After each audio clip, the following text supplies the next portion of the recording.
Shalom adik-adik, kita ketemu lagi dalam ibadah doa anak pada hari ini Kamis tanggal 20 Agustus 2020.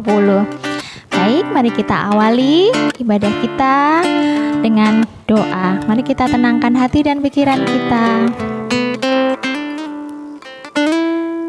Tuhan Yesus yang baik, kami mengucap syukur Tuhan buat saat ini kami boleh kembali bersama-sama mengikuti ibadah doa anak secara online ya Bapa. Tuhan berkati kami, pimpin kami ya Tuhan dari awal pertengahan hingga pada akhirnya nanti ya Bapa. Tuhan buka hati pikiran kami untuk kami bisa menerima firman-Mu dan kami boleh bersama-sama bersuka cita memuji dan memuliakan akan nama-Mu ya Bapa. Terpujilah Engkau ya Tuhanku, di dalam nama-Mu ya Yesus kami berdoa dan bersyukur. Amin. Mari kita bersuka cita, kita akan angkat pujian ini bersama-sama.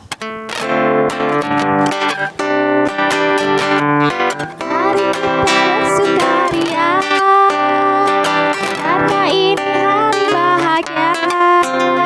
Kita berkumpul jadi satu, puji Tuhan semesta itu. Haleluya, tepuk tangan wajah berseri, hilangkanlah hati yang sedih.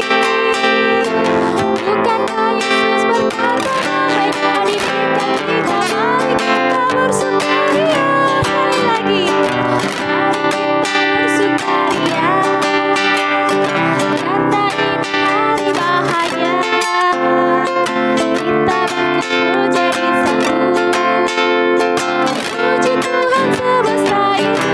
Haleluya, tepuk tangan wajah berseri, hilangkanlah hati yang sedih. Bukankah Yesus berkata damai jadi berikan kita. Mari kita bersukaria. Kita lanjutkan dengan pujian Tuhan Yesus baik.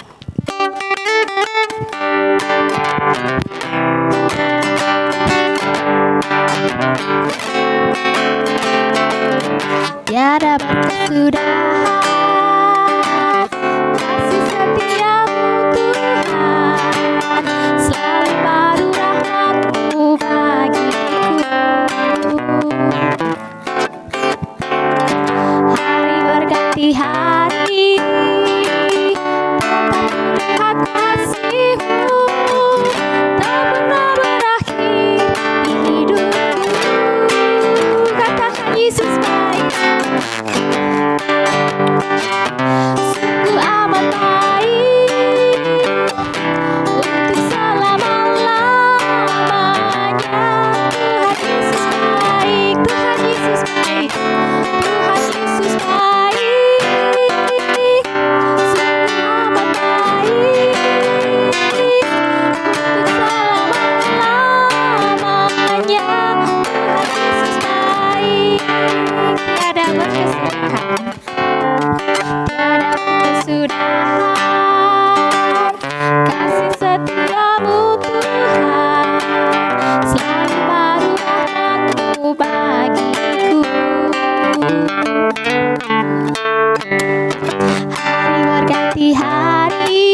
mendengarkan firman Tuhan.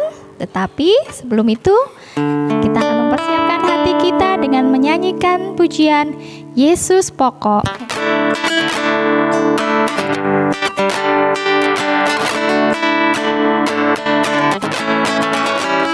Yesus pokok dan caranya tinggal di dalamnya. Yesus pokok dan caranya tinggal di dalamnya. Yesus pokok dan caranya tinggal di dalamnya. Pastilah kau akan berbuah. Yesus pokok dan segala caranya tinggal di dalamnya. Yesus pokok dan segala caranya tinggal di dalamnya. Yesus pokok dan segala caranya tinggal di dalamnya. Pastilah kau akan berbuah. Yesus cintaku, ku cinta kau, kau cinta dia. Yesus cintaku, ku cinta kau, kau cinta dia. Yesus pokok dan segala caranya tinggal di dalamnya. Yesus pokok dan segala caranya tinggal di dalamnya. Yesus pokok dan segala caranya tinggal di dalamnya. Pastilah kau akan berbuah.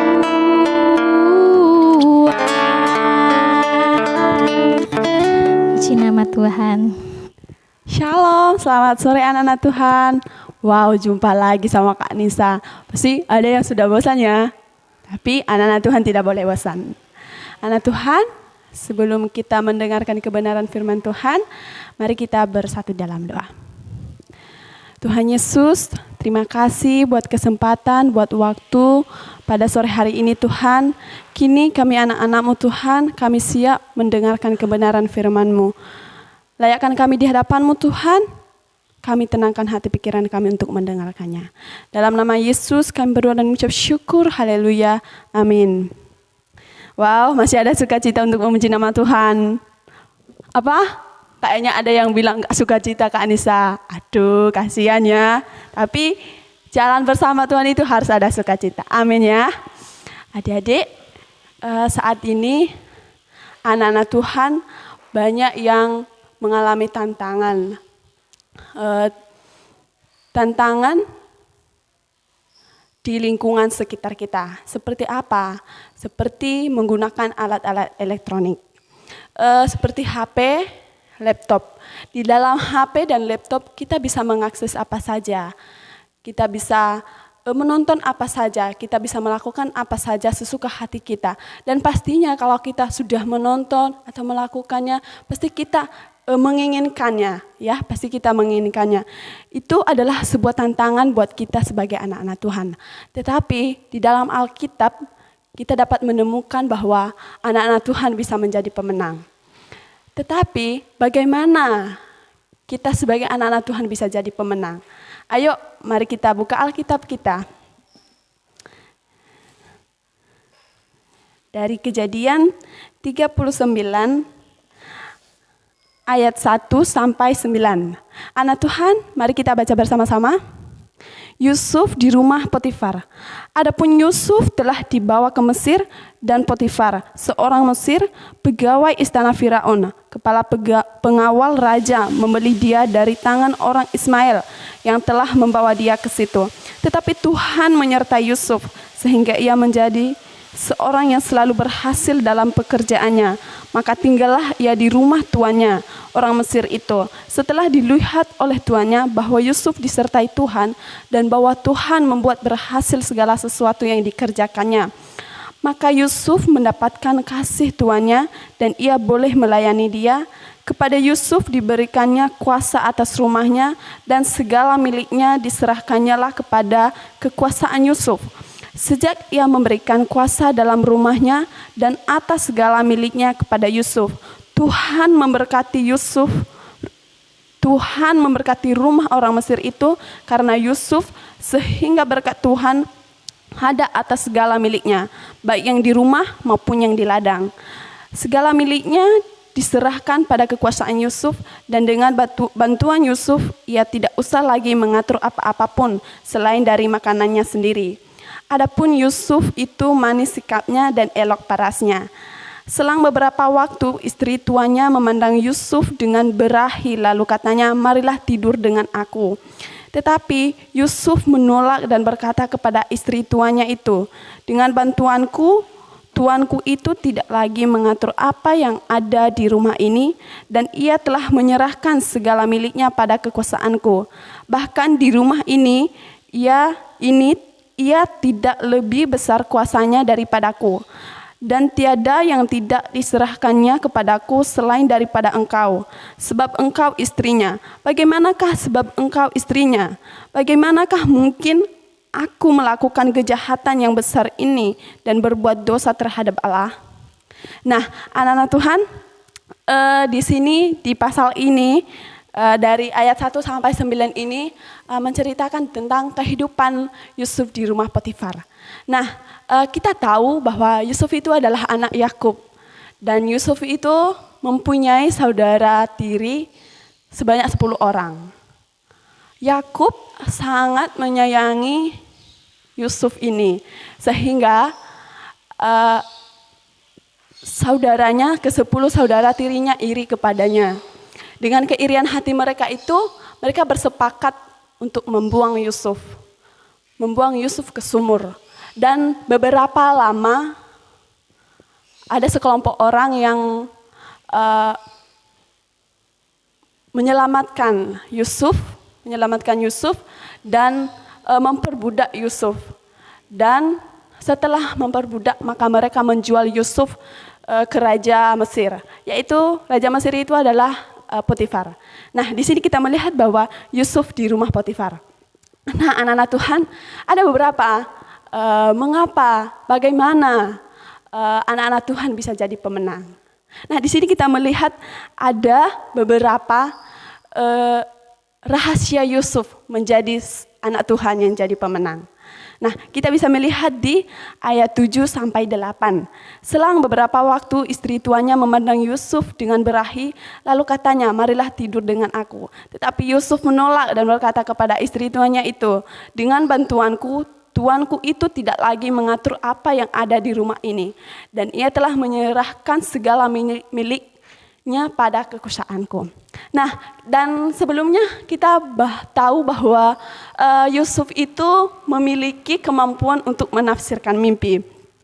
Nah, di rumah Potifar, Yusuf itu dipercayakan sebagai kepala pegawai. Bahkan semuanya sudah diserahkan kepadanya. Jadi Yusuf ini dipercaya oleh Raja Mesir, yaitu Potifar.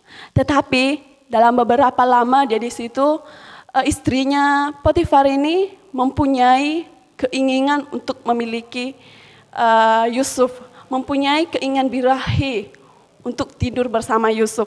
Maka istrinya Potifar mengajak Yusuf untuk tidur bersama dia. Tetapi bagaimana? Apa yang dilakukan oleh Yusuf? Yusuf menolak godaan itu. Yusuf menolaknya. Dia tidak mau. Yusuf tahu bahwa kalau ia melakukan hal tersebut, pasti hubungannya dengan Allah rusak. Bukan hanya hubungannya dengan Allah yang rusak, tetapi dia juga mendapat risiko kalau ia melakukan hal seperti itu. Nah, anak-anak Tuhan, itu yang pertama kita tahu bahwa anak-anak Tuhan bisa menjadi pemenang saat godaan itu kita tolak. Terkadang banyak godaan di lingkungan sekitar kita. Bahkan kalau kita menonton segala sesuatu atau kita menonton di YouTube atau apa yang kita inginkan, pasti kita mempunyai rasa, bahkan ingin melakukan, bahkan ingin menggunakan apa yang telah kita tonton. Nah, kedua, apa rahasia Yusuf menjadi seorang pemenang? Yaitu Yusuf berani menanggung resiko dari penolakannya terhadap godaan. Nah, adik-adik kita bisa lihat di ayat 20. Lalu Yusuf ditangkap oleh tuannya dan dimasukkan ke dalam penjara, tempat tahanan-tahanan raja dikurung. Demikianlah Yusuf dipenjarakan di sana. Nah, kok bisa ya Yusuf dipenjarakan? Emang salahnya Yusuf apa? Nah, anak-anak Tuhan pasti bertanya seperti itu. Nah, Yusuf ditangkap karena Yusuf menolak ajakannya istrinya Potifar. Ini kedua kalinya istrinya Potifar mengajak dia tidur. Bahkan ingin melakukan sesuatu kepada Yusuf. Tetapi apa yang dilakukan Yusuf pada waktu itu? Yusuf lebih baik lari. Dan Yusuf pada saat itu meninggalkan bajunya. Saat dia meninggalkan bajunya, istrinya Potifar mempunyai keinginan jahat buat Yusuf. Maka dia meneriakkan Yusuf. Maka orang-orang juga menuduh bahwa Yusuf melakukan sesuatu hal yang tidak pantas dilakukan di kerajaan. Nah, istrinya Potifar mengada-ngada bahwa yang mengajak dia tidur itu adalah Yusuf. Tetapi yang sebenarnya kenyataannya di Alkitab bukan Yusuflah yang melakukan hal yang seperti itu. Tetapi istrinya Potifarlah yang mempunyai keinginan birahi yang seperti itu. Nah, anak Tuhan, bagaimana dengan kita? Apakah kita juga mampu menolak godaan itu? Anak-anak Tuhan, memang bagi kita sebagai anak-anak Tuhan sulit untuk menjauhkan dosa. Karena dosa itu sudah mendarah daging dalam kehidupan kita sehari-hari. Nah, anak-anak Tuhan, kita pasti bisa. Kita bisa memulai dari diri kita sendiri. Apakah kita mau melakukan sesuatu hal yang tidak pantas dilakukan atau tidak? Itu tergantung kehidupan kita. Nah, mari anak-anak Tuhan, kita bangun hubungan kita dengan Allah dengan tidak jatuh di dalam dosa. Dengan tidak melakukan hal-hal yang tidak pantas dilakukan. Nah, ini salah satu contoh buat kita bahwa Yusuf juga bisa jadi pemenang. Nah, kita juga sebagai anak-anak Tuhan bisa jadi pemenang. Nah, sore ini semoga firman Tuhan ini menjadi buat berkat adik-adik semua ke depannya. Mari kita berdoa. Kami bersyukur Tuhan, berterima kasih buat kasih setiamu dalam kehidupan kami Tuhan. Kini kami telah mendengarkan kebenaran firman-Mu bahwa kami bisa melewati tantangan itu Tuhan. Bahkan kami bisa menjadi anak-anak pemenang kalau kami bisa melakukannya dengan baik. Kalau kami bisa berhubungan baik dengan Engkau Tuhan. Kami bisa mampu Tuhan dengan kasih dan setiamu, dengan berkat-Mu Tuhan, dengan kekuatan-Mu kami akan bisa. Anak-anak Tuhan pasti bisa jadi anak pemenang. Dalam nama Yesus kami berdoa dan mengucap syukur, haleluya, amin. Adik-adik, mari kita bersama-sama menaikkan doa-doa kita kepada Tuhan. Tapi sebelumnya kita akan angkat pujian berdoa bicara dengan Yesus.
Adik-adik, saat ini kita akan berdoa. Mohon kepada Tuhan supaya bangsa Indonesia diberkati Tuhan dalam kondisi baik. Terus kita berdoa untuk gereja kita, Gereja Simolangit. Berdoa untuk kebutuhan kita peredam suara dan juga kebutuhan kita akan protokol kesehatan seperti tempat cuci tangan, dan juga kita berdoa supaya kita bisa menyiapkan untuk yang ini tes suhu ya. Terus kemudian kita berdoa untuk orang tua kita, berdoa untuk sekolah, serta kita berdoa untuk hamba Tuhan yang ada di Simolangit. Ada Pak Ferry, Bu Lucy, Kak Nisa, terus dan juga Pak Roni, Bu Desi. Lalu kita berdoa untuk Kak Yosua Masaro yang ada di Semarang. Ya, mari kita saat ini tunduk kepala semuanya adik-adik, kita akan berdoa. Bapa di surga, kami mengucap syukur untuk ibadah doa anak pada sore hari ini. Kami mengucap syukur karena Tuhan mengizinkan kami dan kami dalam kondisi baik untuk beribadah bersama-sama. Saat ini Tuhan, kami akan menaikkan doa syafaat kami. Kami berdoa untuk bangsa negara kami berdoa supaya Tuhan terus memberkati bangsa kami melalui pemimpin dan juga orang-orang yang memiliki pengaruh di Indonesia, supaya bangsa kami ini dapat dibangun lebih baik lagi. Hindarkan bangsa kami dari malapetaka, hindarkan bangsa kami dari perekonomian yang turun atau krisis ekonomi. Kami berharap bangsa kami menjadi bangsa yang baik ya Tuhan. Meskipun di tengah pandemi seperti ini, kami masih berharap kepada Tuhan untuk membuat bangsa kami menjadi baik. Dan kami berdoa Tuhan untuk pandemi corona yang masih terjadi di Indonesia. Kami berdoa untuk para dokter dan perawat dan segenap orang yang menangani COVID-19. Kami mohon supaya Tuhan memberikan kesehatan bagi mereka, kekuatan supaya dapat berjuang bekerja untuk menyembuhkan pasien COVID. Dan kami saat ini berdoa untuk gereja Tuhan di Simolangit. Kami mohon supaya Tuhan memberkati gereja kami ini Tuhan, dengan kebutuhan kami akan peredam suara dan protokol kesehatan, alat-alat yang kami butuhkan, tes suhu dan juga alat cuci tangan, serta tempat yang baik untuk cuci tangan dan cuci kaki. Kami menyerahkan semua kebutuhan ini kepada Tuhan, dan biarlah Tuhan akan mencukupkan segala dana yang kami butuhkan untuk memperolehnya. Dan kami berdoa Tuhan untuk orang tua kami, Tuhan memberkati orang tua kami semua di rumah masing-masing, dalam pekerjaan mereka, dalam pergumulan mereka. Tuhan berikan kesabaran supaya mereka tetap kuat semangat untuk mencari rezeki, untuk menghidupi kehidupan kami. Terima kasih Tuhan. Dan kami saat ini berdoa untuk sekolah anak-anak. Tuhan memberkati sekolah mereka dalam perjuangan mereka melalui sarana media sosial, daring, online. Tuhan berkati mereka ya Tuhan, akan kebutuhan kuota, juga handphone. Tuhan kiranya berkatilah mereka semuanya. Dan berikan semangat Tuhan, meskipun melalui online, kami mohon tetap mereka semangat untuk bersekolah. Dan kami saat ini juga menaikkan doa kami untuk hamba-hamba Tuhan, untuk Pak Roni, Bu Lucy, Bu Desi, Pak Ferry, Bu Ati, dan juga Pak Pomo, Bu Pomo, Kak Nisa, dan Yosua Masaro yang ada di Semarang. Tuhan berkati hamba-hamba Tuhan yang sudah mengajar kami sekolah minggu, mengajar kami firman Tuhan. Tuhan berkatilah mereka, berikan kesehatan dan kekuatan agar terus dapat melayani Tuhan di masa-masa seperti ini, dan Tuhan terus membuat mereka dapat menjadi berkat. Dan kami saat ini juga berdoa Tuhan untuk Pak Ayun dan Bu Ina yang sudah setia melayani kami dengan hartanya. Tuhan memberkati kesehatan, kekuatan, serta pekerjaan yang saat ini dilakukannya ya Tuhan, dengan berusaha dan dengan memiliki usaha. Tuhan berkati mereka usahanya, supaya apa yang mereka kerjakan dapat memperoleh hasil yang baik dan maksimal untuk kepentingan kebutuhan mereka, juga untuk membantu orang lain. Terima kasih Tuhan. Dan saat ini kami menutup doa anak pada sore hari ini. Kami akan melaksanakan aktivitas selanjutnya. Tuhan Yesus memberkati kami. Amin.